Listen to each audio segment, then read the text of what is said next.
Pemirsa, kita sampai di penghujung acara.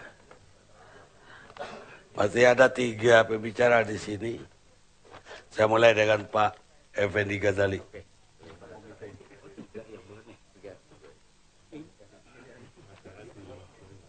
Silakan Pak, bagaimana melihat kasus ini dan dituduh ada dinasti politik? Ya, terima kasih Datuk Karni Ilyas, dan saya harus mulai dengan, walaupun nanti saya dimarahin sama Pak Datuk Karni Ilyas, nggak apa-apa. Sebetulnya tadi saya datang, saya mau dengerin teman-teman kita yang dari Banten, ada Uday Suhada dan Dhanil Anzar. Dia punya cerita langsung di lapangan. Jadi maksudnya data yang dari teman-teman BPK ini di lapangan itu akan langsung mengisi apa yang kira-kira akan saya sampaikan. Jadi mungkin mudah-mudahan nanti diundang selanjutnya lah. Mungkin saya harus jelasin, karena juga banyak di Twitter. Iya. Saya tidak kenal Dhanil, apa tadi? Dhanil Anzar dan Uday Suhada. Iya. Saya tidak pernah mengundang beliau. Katanya saya batalkan. Saya nggak pernah membatalkan, karena saya tidak pernah mengundang.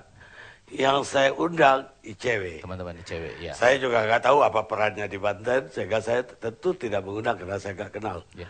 Biasanya Saya mengundang ICW 5 menit sebelum acara. ICW meminta kedua orang ini untuk juga hadir. Saya bilang silakan hadir. Dia minta jadi pembicara. Saya bilang nggak mungkin, kami udah punya 18 pembicara. Jadi tidak ada pembatalan sama sekali. Iya, enggak, saya tidak. Bahwa dia mungkin sumber yang potensial, bisa saja. Tapi saya tidak tahu bahwa dia sumber yang kalau didengar mungkin lebih bagus. Iya. Itu mungkin klarifikasi saya sama masyarakat di Banten juga, bahwa saya tidak pernah mengundang, karena itu tidak pernah membatalkan. Jadi klarifikasinya seperti itu. Walaupun kalau saya ditanya, saya ingin sekali mendengar mereka berdua ini, supaya mungkin ada kesempatan lain waktu, supaya data yang levelnya agak makro dan meso ini, yang masih menyimpan potensi kerugian negara, mungkin di lapangan ada yang betul-betul membuat apa yang kita sampaikan ini menjadi berarti.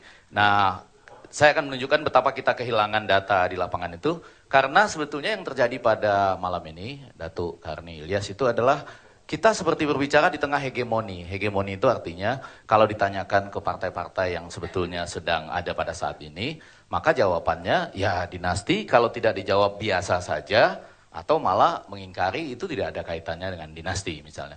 Tapi kalau dibawa ke teori komunikasi politik yang paling modern, maka yang pertama itu kami akan mengatakan mula-mula dinasti itu disebut tidak masalah kalau ada meritokrasi. Yang seperti tadi ya, kalau memang layak, kalau berdasarkan pemilihan dan lain-lain gak ada masalah. Tapi pelan-pelan para ahli itu mulai menjauh dari teori itu dengan mengatakan enggak, ada masalah. Bahkan kemudian dibuat beberapa tahapan, misalnya seperti ada yang disebut first civil degree. Jadi artinya kalau anak, istri dan saudara langsung digolongkan dinasti. Bahkan ada second civil degree yang mengatakan family dari saudara pun termasuk.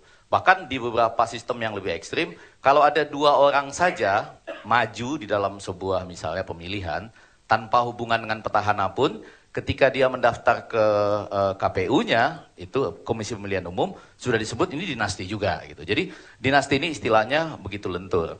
Nah, memang pada malam ini kita seperti berdebat apakah kalau dinasti di partai politik itu boleh atau tidak. Ini sedang terjadi juga di dalam ilmu komunikasi politik. Kadang-kadang kami menjawab kalau di dalam partai politik nggak ada masalah dengan dinasti. Tapi kalau sudah sampai ke jabatan publik itu bermasalah. Kenapa bermasalah?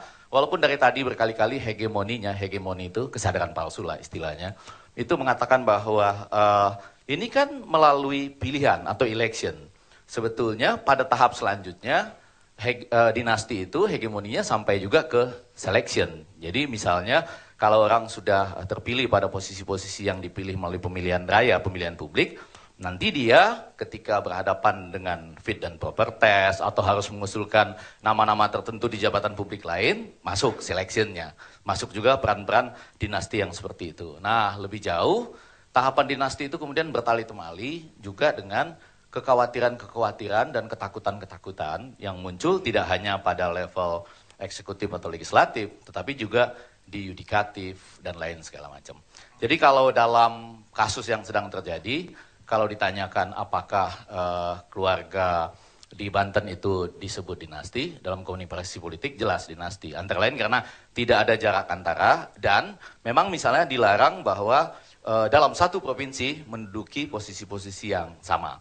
Nah tadi yang saya sebut sebagai kehilangan adalah kita harus melihat walaupun terlihat semua proyek berlangsung dengan, bahkan Pak Menteri aja tadi tidak bisa mengatakan itu keliru di mana salahnya. Jadi hegemoni itu seperti itu, kelihatan semuanya terlaksana dengan baik, tapi tahu-tahu dari data yang ada 175 proyek dengan nilai 1,1 triliun.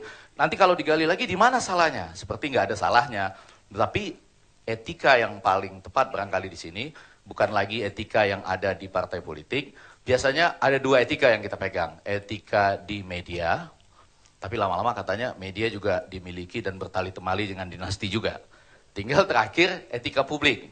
Nggak dimiliki nggak apa-apa, asal pemretnya bisa berperdagang. Nah itu ya,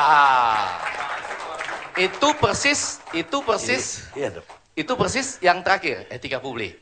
Bahwa ada orang-orang seperti Datuk Karni Ilyas yang bisa bilang, enggak, topik kita malam ini, misalnya gitu ya. Lalu ada juga mahasiswa yang selama ini diam, misalnya, tiba-tiba karena ini mencuat sedikit-sedikit, mereka mulai berani. Ada teman-teman LSM yang selama ini kelihatan nggak muncul, pelan-pelan mereka mulai berani. Jadi dinasti sahnya terkuak, nanti mungkin Mbak B ini bisa cerita juga, karena dalam konteks yang lebih luas saya rasa dinasti di masa Orde Baru juga seperti itu. Kenapa bisa terkuak, kenapa bisa dianggap tidak layak lagi, atau hegemoninya pecah. Menurut Anda perlu dibatasi nggak dalam pemilihan pilkada, jabatan publik lah dinasti ini? Kalau belajar dari, sekarang kita tahu ya teman-teman di DPR sedang membuatnya ya.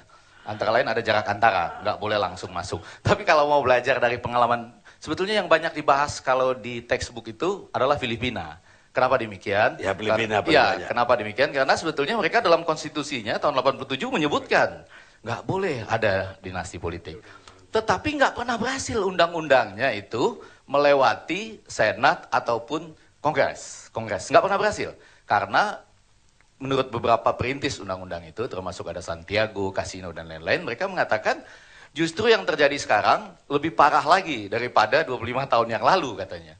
Karena kira-kira 94% dari eksekutif itu dikuasai oleh dinasti, dan muncul 78 elit dinasti baru dibandingkan yang dulu ada 100. Jadi kalau jumlah sekarang justru jumlahnya ada 178. Tapi bahwa upaya ke sana itu yang paling efektif, Bang Ilyas, saya yakin adalah ketika publik bersuara. Jadi seperti tadi, kalaupun media bisa bertali temali dengan katakanlah dinasti, saya nggak tahu teman-teman di Banten misalnya kenapa medianya juga tidak begitu seru memunculkannya misalnya, gitu kan, bertali temali juga mungkin dengan dinasti. Pada bagian lain, ini ada kesempatan kita berbicara di sini. Saya terus terang mengatakan bahwa di Banten itu mau tidak mau dianggap sesuatu yang mungkin tidak pas diungkapkan, saya menyebutnya itu adalah governing dinasti yang kebetulan sedang memerintah. Nah memang betul teman-teman dari Partai Demokrat juga, saya harus dengan jujur mengatakan ketika Pak SBY mengatakan itu, ada juga kesan bahwa menepuk air di dulang terpercik muka sendiri. Karena apa? Ada juga kan 15 caleg ya, yang ditempatkan di posisi 1 atau 2 di berbagai provinsi di Partai Demokrat yang ada kaitannya dengan tadi yang saya sebut first civil degree atau second civil degree dari Pak SBY begitu. Jadi dan itu mungkin kami sebut dalam komunikasi politik dynasty in the making, sedang berproses gitu. Jadi dua-duanya dinasti. Karena itu tadi Bang Ilyas, saya merasa kehilangan isi dari teori atau gagasan hegemoni yang sedang saya bawa ini dengan tidak adanya teman-teman kita ya, ICW, Uday Suhada maupun Dhanil Anzar. Dan Indra bilang ngangguk-ngangguk berarti setuju ya dalam konteks ini ya. Aman teman-teman Anda. Terima kasih Bang Karni. Baik, sekarang saya ke Hanta Yuda. Ya, terima kasih Pak Karni. Pak Effendi Ghazali menarik meskipun batiknya udah biru sebagai komite konvensi. Tapi menarik tadi ada pidato Pak SBY yang mestinya tidak perlu disampaikan. Menjadinya ya seperti menepuk air di dulang, istilah beliau, saya setuju sekali. Dan akhirnya jadi seperti itu saya kira. Tapi begini, saya menyambung tadi, sahabat demokrasi itu kalau bicara rekrutmen politik itu adalah basisnya meritokrasi yang harus dibahas musim itu klasik yang menjadi parameter adalah gagasan, kapabilitas, integritas dan seterusnya.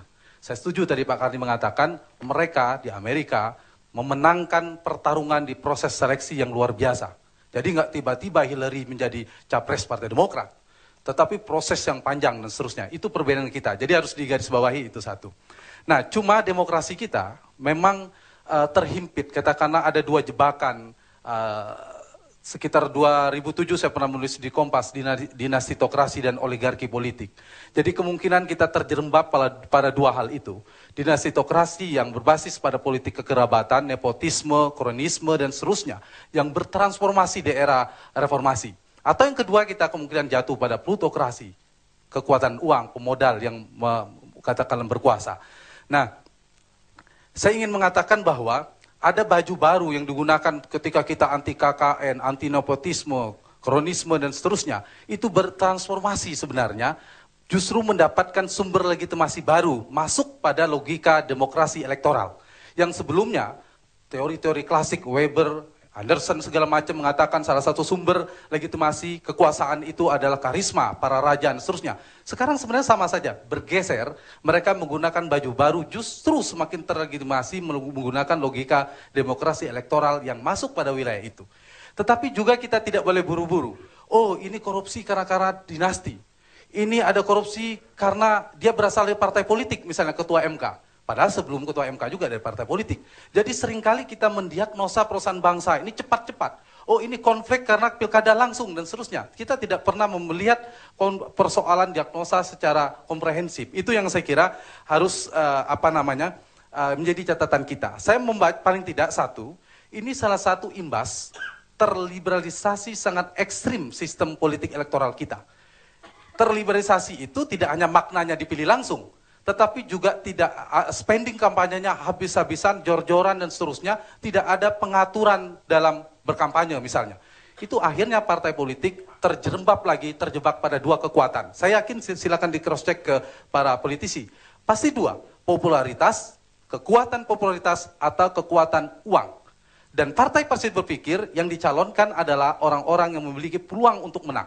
Jadi saya ingin mengatakan bahwa semua yang kita bicarakan tadi, Bupati A, Bupati B, Gubernur A, semua mereka dicalonkan oleh partai politik.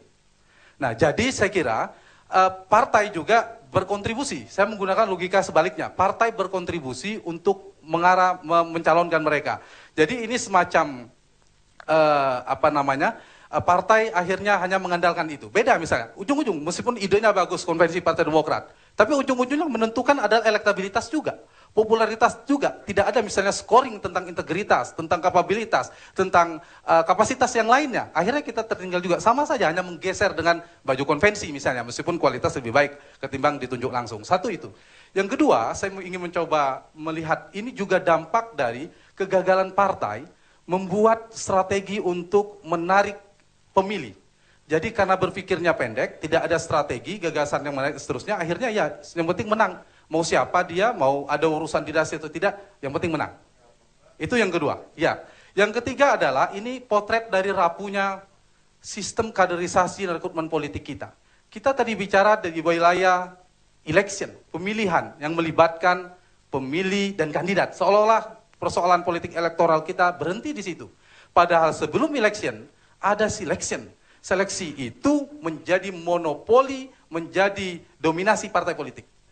Jadi juga kita gunakan logika itu, maka partai juga berperan dalam konteks ini.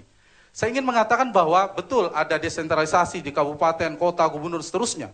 Ada desentralisasi fiskal, ada desentralisasi yang lainnya, administrasi pemerintahan, ada Pak Arief Wibowo saya kira. Tetapi jujur, salah satu tantangan otonomi daerah kita, politik kita itu sebenarnya tidak terdesentralisasi. Politik kita itu sangat tersentralisasi.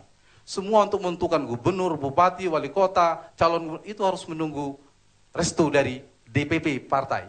Nah karena itu ini yang harus dirubah. Sepanjang politik kita tidak terdesentralisasi sebenarnya, itu agak sulit. Yang keempat saya ingin mengatakan adalah ini juga imbas dari kuatnya cengkraman elit di partai politik sebenarnya.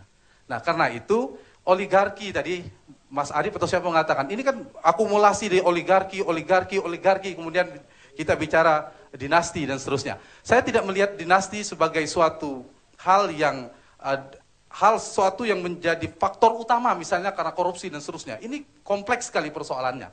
Karena itu, untuk membereskan persoalan di Republik ini, saya lagi-lagi kita bicara demokrasi, itu harus dimulai dari partai politiknya. Harus dibereskan proses rekrutmen politiknya, sistem kaderisasinya, itu diadakan perubahan total di partai. Saya kira bukan kosong ya, di Golkar, di Demokrat sudah melakukan itu. Nah kita dorong, gerakan anti partai tidak sehat, tetapi kita harus mengkritisi partai untuk mendorong ke arah sana. Apakah kita harus berpikir memberikan jeda istirahat pada partai untuk berdemokrasi? Juga sulit untuk konteks ini. Jadi yang harus dibereskan menurut saya adalah pembenahan partai politik, itu satu. Yang kedua adalah regulasi di pemilunya.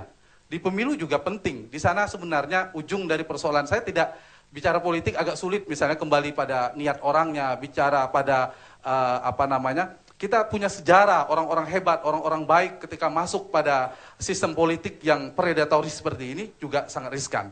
Dan terakhir satu lagi menurut saya, betul memang ada problem di civic education, di voters education kita yang sebenarnya juga problem fungsi utama partai. Ada persoalan yang sebenarnya ujung-ujungnya ada, yaitu demokrasi, kelebihan sekaligus kekurangannya. Bisa memilih orang, tetapi di saat yang sama nanti kita akan memaki-maki orang yang sama sebenarnya ketika kita kecewa. Ya. Tapi itu demokrasi, menghalalkan memaki orang yang kita pilih itu. Ya. Nah, paling tidak saya ingin mengatakan bahwa ada dua cara kita untuk melakukan penataan ulang secara komprehensif sistem politik kita. Tidak sekedar bicara dinasti tadi, tidak bicara pada sekedar itu karena sangat kompleks. Bisa jadi korupsi ada terstimulasi oleh dinasti, tetapi juga banyak karena harus balik modal, karena harus mengisi pundi-pundi partai, barangkali ada kaitan di sana. Dua cara untuk melakukan itu, Pak Karni, menurut saya adalah, kalau bicara pada kelembagaan, maka regulasi bisa dirubah melalui DPR, kalau sekarang ini partai politik, atau presiden sebenarnya mempunyai otoritas yang sangat kuat. Saya berharap presiden misalnya melalui paket undang-undang partai politik juga bisa melakukan peninggalan sisa 1 tahun pemerintahan Pak SBY, meninggalkan semacam warisan penataan sistem itu. Jadi bukan yang dilaporkan adalah berapa koruptor yang tertangkap, tapi yang dilaporkan bahwa Presiden Yudhoyono meninggalkan sistem untuk mengantisipasi pencegahan korupsi politik terjadi lagi di negeri ini. Itu satu. Kemudian yang kedua, lewat partai politik untuk ketemu bersama. Tapi agak sulit.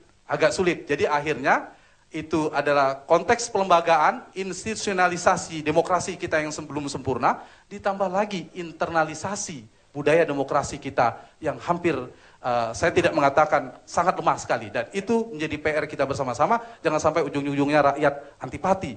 Apa gunanya kita berdemokrasi? Kalau mereka menyimpulkan bahwa demokrasi tidak ada manfaatnya bagi rakyat, itu justru menjadi masa kelam atau menjadi ancaman bagi demokrasi kita yang sebentar lagi 15 tahun ini. Terima kasih. Terima kasih. Sekarang Pak Ridwan Saidi. Terima kasih. Saya itu mengkoleksi potret-potret Ibu Atut. Itu saya lihat berubah-ubah. Apanya itu wajahnya. Berubah-ubah, bahkan warna kulit juga berubah. Itu dari sumber yang sama, Google. Jadi saya pikir hampir sama dengan Michael Jackson. Banyak perubahan-perubahan dari wajah beliau. Pertanyaan saya dalam hati, apakah ini cara menangkal sihir? Ya kan bisa. Jadi potretnya bisa lain-lain kan, jadi kagak mudah disihir. Tetapi ini tentu jubir keluarga tidak perlu menanggapi. Cuma ini pertanyaan di hati saya, kenapa potret itu bermacam-macam bentuknya, model wajahnya. Walaupun jidat tidak berubah, ya kan? Karena jidat kan nggak bisa dioperasi ya. Jidat nggak bisa dioperasi dong, nggak bisa. Yang lainnya bisa. Begini Pak,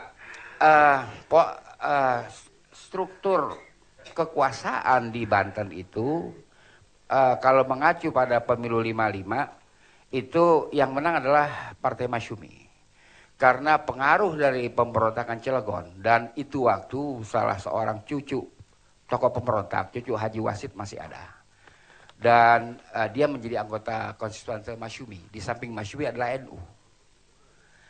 pilar kekuatan ini berubah pada waktu pemilu 71 dengan masuknya Kaji Kasan. Kaji Kasan ini sekarang jadi Tubagus ya, saya nggak tahu itu mulai kapannya jadi Tubagus. Nanti itu pertanyaan yang harus disimpan oleh jubir keluarga. Kaji Kasan saya mengalami beliau itu pada pemilu 77. Kami tidak bisa berkampanye. Jadi kawan-kawan dari Partai Golkar tidak usah berkomentar karena ini zamannya Sekber Golkar kan. Lain dong. Ya kan? Kata Bung Akbar pada waktu itu Golkau bau, semangat bau bu kan. Itu waktu beliau punya iklan. Jadi agak lain. Nah, di situ saya mengalami sendiri dengan saudara Rhoma Irama. Selesai kampanye tidak boleh pulang dengan mobil dan jalan aspal. Kami harus melewatin rel kereta. Dan itu rel kereta tunggal. Jadi kadang-kadang kita harus melewati rel kereta yang meniti kali. Nah, pada waktu itu saya bilang sama Rhoma Irama, kita ngelawan aja dah kalau begini, ya kan? Saya bilang sama Rhoma, karena Rhoma juga badannya lemas, jadi saya berat, udah liwatin rel, saya mesti gendong-gendong Rhoma Irama. Itu kan berat, saya punya kerjaan. Jadi akhirnya kita melawan jalan aspal dong, ya kan? Anak buah Kaji Kasan golok-golokan semua itu. Nah, jadi struktur power di Banten tuh sejak itu memang berubah. Jadi memang Kaji Kasan bukannya Atut kepala dinasti, Kaji Kasan yang membangun dinasti itu, ya kan? Bukannya Atut. Kemudian Atut karirnya naik sampai gini hari. Tapi tetap pilar-pilar struktur kekuasaan di sana pada Jawara berpindah dari keturunan pemberontak Cilegon yang orang Masyumi dan keturunan ulama. Nah, ini sebenarnya persoalan ini tadi dilimpahkan kepada soal etika. Kalau semua etika harus pikul, berarti sistem hukumnya lemah dong. Ada persoalan dengan sistem hukum. Kenapa bisa diatur dinasti seperti diuraikan oleh Bapak kita Effendi Ghazali? Dinasti bisa diatur, ya kan? Ada yang begini. Berarti sistem hukum kita yang lemah. Nah, oleh karena itu, kalau negara berjalan atas etika, nggak ada itu artinya negara zaman dulu, masih sebelum Masehi. Sekarang kan mesti hukum yang berjalan, ya kan? Apa?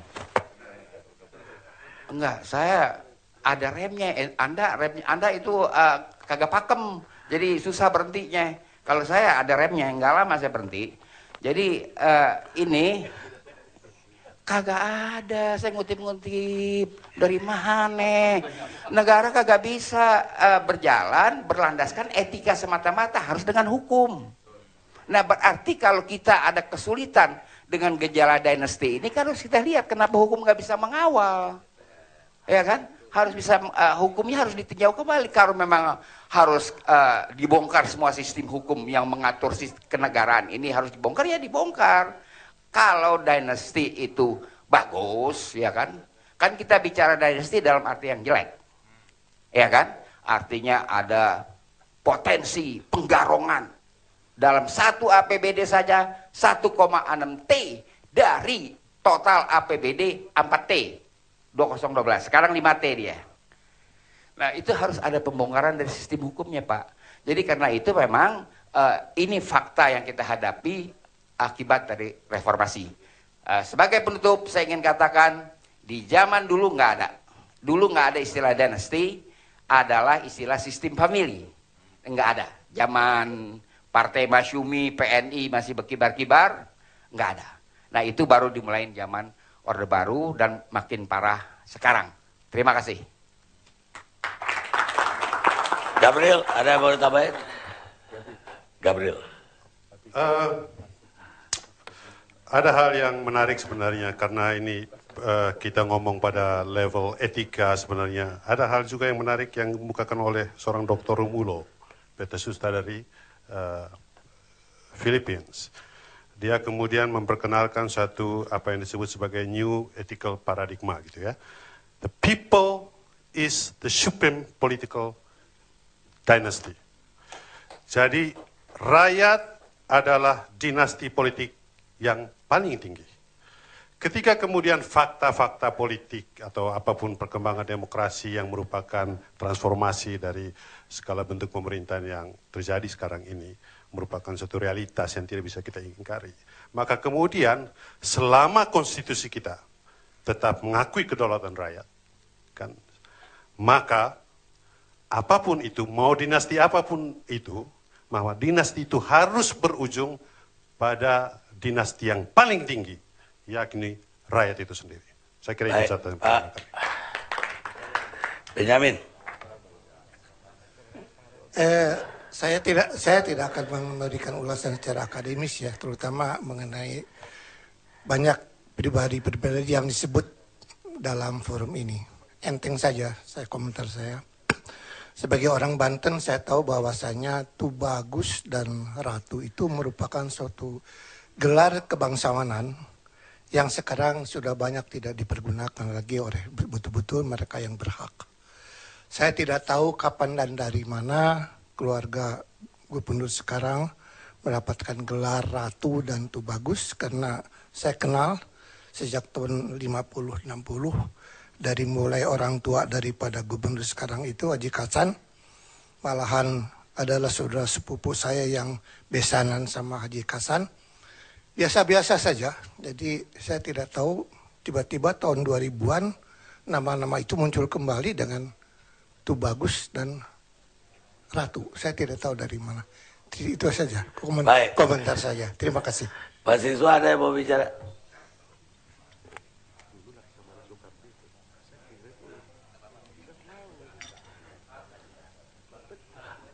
Ada, bukan mahasiswa, saya nanya mahasiswa.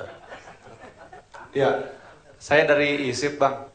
Ya, mungkin yang perlu saya komentari adalah bagaimana ini berbicara tadi berkutat tentang bagaimana dinasti dan korupsi yang mungkin saya garis bawahi. Cuman mungkin di sini Pak perlu ditekankan bahwasanya rakyat itu hanya memilih, Pak. Dan yang menyajikan itu adalah partai politik. Dan di mana letak masyarakat itu untuk memilih secara baik gitu loh. Sementara partai-partainya itu sendiri hanya menyajikan saja. Mungkin ini menjadi suatu Pak, jadikan himbauan lah bagi saya mungkin atas nama mahasiswa di ISIP yang ruang lingkupnya kecil.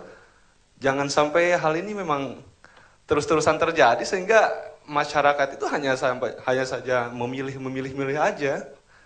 Sehingga kualitasnya sendiri pun nggak bagus lah gitu Pak. Mungkin komentar dari kami adalah bagaimana kualitas dan cara untuk menyaring kader-kadernya itu sendiri sehingga masyarakat dapat memilih berdasarkan kompetensi dari masing-masing apa yang sudah didelegasikan oleh partainya itu sendiri Pak. Mungkin saya menyatakan itu aja Pak. Jangan sampai kita Pak masyarakat memilih dan tetap ada. Baik. Terima kasih. Pak Karni, saya pikir ada benarnya kalau Kementerian Dalam Negeri itu akan mencoba untuk menyusun RUU yang akan disepakati oleh DPR tentang masalah garis keturunan ke atas, ke bawah, dan ke samping. Karena ini penting sekali. Karena problem yang terjadi dinasti ini akan tetap berkembang dan tetap akan menjadi politis dan politik kekuasaan. Itu pasti. Saya pikir itu aja Pak Karni. Itu garis bawah, ada menggaris bawahin Mendagri maksudnya. Pemirsa, dinasti politik berhubungan dengan kompetisi politik yang lemah. Yang lemah, akuntabilitas yang buruk, konsentrasi kekuasaan politik, dan pengekalan hubungan patron klien serta politik tradisional.